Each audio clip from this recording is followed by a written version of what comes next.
ನಮಸ್ಕಾರ, ನೀವು ನೋಡ್ತಾ ಇದ್ರೆ ಸುದ್ದಿ ವಿಚಾರ. ನಾನು ನಿಮ್ಮ ಚೇತನ್. ವೀಕ್ಷಕರೇ, ನಿಮ್ಗೆಲ್ಲರಿಗೂ ಗೊತ್ತಿರೋ ಹಾಗಂತೆ ಇರಾನ್ ಮೇಲೆ ಈಗಾಗಲೇ ಇಸ್ರೇಲ್ ಮತ್ತು ಅಮೆರಿಕ ಜಂಟಿಯಾಗಿ ಯುದ್ಧ ನಡೆದಿರುವಂತದ್ದು. ಒಂದು ಬಾರಿ ಮುನ್ಸೂಚನೆ ನಮ್ಗೆ ಏನಂದ್ರೆ ಮೂರನೇ ಮಹಾಯುದ್ಧ ಏನಾದ್ರೂ ಪ್ರಾರಂಭ ಆಯ್ತಾ ಅಂತ ಒಂದೆಷ್ಟರಿಗೂ ಗಾಬರಿ ಆತಂಕ ಮೂಡಿಸಿರುವಂತದ್ದು. ಖಂಡಿತ ವೀಕ್ಷಕರೇ, ಇರಾನ್ ಮೇಲೆ ಯುದ್ಧ ಆಗಿರುವಂತದ್ದು ವಿವಿಧ ರಾಷ್ಟ್ರಗಳ ಮೇಲೆ ಎಷ್ಟು ಪರಿಣಾಮ ಬೀರುತ್ತೆ ಅಂತ ನಿಮಗೆ ಗೊತ್ತಾ? ಖಂಡಿತ ನೀವು ಯೋಚನೆ ಮಾಡ್ಲೇಬೇಕಿದು. ಅದು ಸಂಬಂಧಪಟ್ಟ ಸಂಪೂರ್ಣ ಸುದ್ದಿ ನಿಮ್ಮ ಮುಂದೆ ಇಡ್ತಾ ಹೋಗ್ತೀನಿ, ಬನ್ನಿ ವೀಕ್ಷಕರೇ. ಏನು ಇರಾನ್ ಸುಪ್ರೀಂ ಅಂತೂ ಅಂತ್ಯ ಆಗಿರುವಂತದ್ದು ನಾವು ನೋಡ್ತಾ ಹೋಗಿದೆ. ಸುಮಾರು 36 ವರ್ಷಗಳ ಕಾಲ ಇರಾನ್ ಅನ್ನು ತನ್ನ ಬೆರಳ ತುದಿಯಲ್ಲಿ ಕುಣಿಸುತ್ತಿದ್ದಂತ ಅಯೋತುಲ್ಲಾ ಅಲಿ ಖಮೇನಿಯ ಯುಗ ಅಂತ್ಯವಾಗಿದೆ. ಯಾರೋ ಸತ್ರೆ ಯಾಕೆ ವೆರಿ ಯೋಚನೆ ಮಾಡ್ತಾ ಇದ್ದೀರಾ ಅಂತ ನೀವು ಅನ್ಕೋಬಹುದು.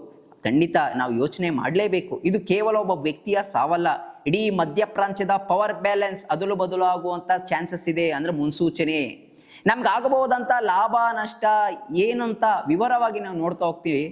ವೀಕ್ಷಕರೇ, ಏನು ಧರ್ಮಗುರು ಜಾಗಕ್ಕೆ ಮಿಲಿಟರಿ ಬರುವಂಥದ್ದು ಖಚಿತ. ಖಂಡಿತವಾಗಿ ಧರ್ಮಗುರು ಜಾಗಕ್ಕೆ ಮಿಲಿಟರಿ ಬಂದೇ ಬರುತ್ತೆ ಅಂತದ್ದು ಮುನ್ಸೂಚನೆ ಇರಿಗಿದ್ದಿದೆ. ಇಲ್ಲಿವರೆಗೂ ಇರಾನ್ ಅಲ್ಲಿದ್ದು ಖಮೇನಿಯ ಆಡಳಿತ ತನ್ನದೇ ಅಂತಿಮ ನಿರ್ಧಾರ ಇತ್ತು. ಆತನ ಒಬ್ಬ ಧರ್ಮಗುರು ಆಗಿದ್ದ ಕಾರಣ ಸ್ವಲ್ಪ ಮಟ್ಟಿನ ಧಾರ್ಮಿಕ ಚೌಕಟ್ಟು ಅಲ್ಲಿರ್ತಿತ್ತು. ಆದರೆ ಈಗ ಆತನ ಜಾಗಕ್ಕೆ ಇರಾನಿನ ಪ್ರಬಲ ಸೇನೆ ಆಗಿರುವಂತಹದ್ದು ಏನು IRGC ಇದೆಯಲ್ಲ, ಅದು ನುಗ್ಗುತ್ತಿದೆ. ಇವರು ಧರ್ಮಕ್ಕಿಂತ ಯುದ್ಧವೇ ಮೊದಲು ಎನ್ನುವಂತ ಜಾಯಮಾನದವರು. ಅಂದ್ರೆ ಇನ್ನು ಮುಂದೆ ಇರಾನ್ ಮತ್ತಷ್ಟು ಅಗ್ರೆಸಿವ್ ಆಗಲಿದೆ. ಇದು ಇರಾನಿನ ಸೇನಾ ಆಡಳಿತಕ್ಕೆ ಬುನಾದಿ ಹಾಕಿದ್ರೂ ಆಗಬಹುದು. ನೆಕ್ಸ್ಟ್ ಅದಾದ ನಂತರ ದುಬೈ ಕೂಡ ಸೇಫ್ ಅಲ್ವಾ ಅಂತ ನೀವು ಹೇಳ್ಬೋದು. ಖಂಡಿತ ವಿಶ್ವದ ಸೆಕೆಂಡ್ ಸೇಫ್ಟಿ ಕಂಟ್ರಿ ಅಂತ ಕರೆಸಿಕೊಳ್ಳುವಂತ UAE ಮತ್ತು ಇರಾನ್ ಅಟ್ಯಾಕ್ ಮಾಡಿದ್ದು ಎಲ್ಲರನ್ನು ಬೆಚ್ಚಿ ಬೀಳಿಸಿದೆ. ಜಗತ್ತಿನ ಶ್ರೀಮಂತರೆಲ್ಲ ಆರಾಮಾಗಿ ಹೂಡಿಕೆ ಮಾಡಿದಂತ ದುಬೈ ಮೇಲೆ ಕ್ಷಿಪಣಿ ಬಿದ್ದಿದ್ದೆ ಅಂದರೆ ಅಲ್ಲಿನ ಬಿಸಿನೆಸ್ ಮತ್ತು ಟೂರಿಸಂಗೆ ದೊಡ್ಡ ಪೆಟ್ಟು ಬಿದ್ದಂತೆಯೇ. ಇದು ಇಡೀ ಗಲ್ಫ್ ಅನಿಶ್ಚಿತೆ ಮೂಡಿಸಿದೆ. ನೆಕ್ಸ್ಟ್ ಅದಾದ ನಂತರ ಹಾರ್ಮೋಜ್ ಜಲಸಂಧಿ ಬಂದ್ ಆಗುವಂತ ಚಾನ್ಸಸ್ ಇದೆ. ಆಲ್ರೆಡಿ ಬಂದ್ ಆಗಿದೆ. ಅದು ಚೀನಾಗೆ ಮಹಾ ಪೆಟ್ಟು ಬೀಳುವಂಥದ್ದು. ಯಾಕೆಂದ್ರೆ ಚೀನಾ ತನ್ನ ಅರ್ಧಕ್ಕಿಂತ ಹೆಚ್ಚು ತೈಲವನ್ನು ಇದೇ ಮಾರ್ಗದ ಮೂಲಕ ಆಮದು ಮಾಡಿಕೊಳ್ಳುತ್ತದೆ. ತೈಲ ಸಿಗದಿದ್ದರೆ ಚೀನಾದ ಫ್ಯಾಕ್ಟರಿಗಳು ಸ್ತಬ್ಧವಾಗಬಹುದು. ಇದು ಇಡೀ ವಿಶ್ವದ ಸಪ್ಲೈ ಚೈನ್ ಮೇಲೆ ಪ್ರಭಾವ ಬೀರಲಿದೆ.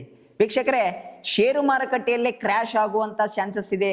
ವೀಕ್ಷಕರೇ, ಷೇರು ಮಾರುಕಟ್ಟೆಯಲ್ಲೇ ಕ್ರ್ಯಾಶ್ ಆಗುವಂತ ಚಾನ್ಸಸ್ ಇದೆ. ಹೌದು, ಮಾರುಕಟ್ಟೆಯಲ್ಲಿ ಅನಿಶ್ಚಿತತೆ ಅಂದ್ರೆ ಅದು ತಪ್ಪಲಾಗಿರೋದು. ಯಾಕಂದ್ರೆ ಈಗಾಗಲೇ ತೈಲ ಬೆಲೆ ಏನಾದ್ರೂ ಬ್ಯಾಲೆನ್ಸ್ ಅಂದ್ರೆ $100 ದಾಟಿದ್ರೆ ಭಾರತದಲ್ಲಿ ಪೆಟ್ರೋಲ್ ಕೂಡ ಜಾಸ್ತಿ ಆಗುತ್ತೆ. ಖಂಡಿತ ಅದು ಗ್ಯಾರಂಟಿ ಆಗೇ ಆಗುತ್ತೆ.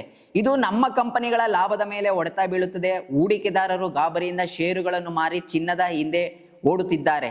ಮಾರ್ಕೆಟ್ ನಲ್ಲಿ ಒಂದು ದೊಡ್ಡ ಕರೆಕ್ಷನ್ ಅಥವಾ ಕ್ರ್ಯಾಶ್ ಆಗುವ ಎಲ್ಲಾ ಲಕ್ಷಣಗಳು ಕಾಣುತ್ತಿವೆ.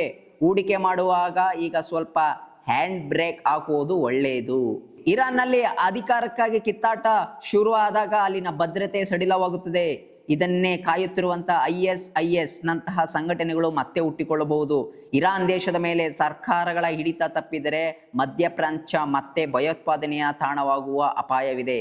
ಇದು ಕೇವಲ ಯುದ್ಧವಲ್ಲ, ಆರ್ಥಿಕ ಸಮರ ಕೂಡ ಹೌದು. ನಮ್ಮ ಜೇಬಿನ ಮೇಲೆ ಪರಿಣಾಮ ದೀರ್ಘಕಾಲ ಇರಬಹುದು.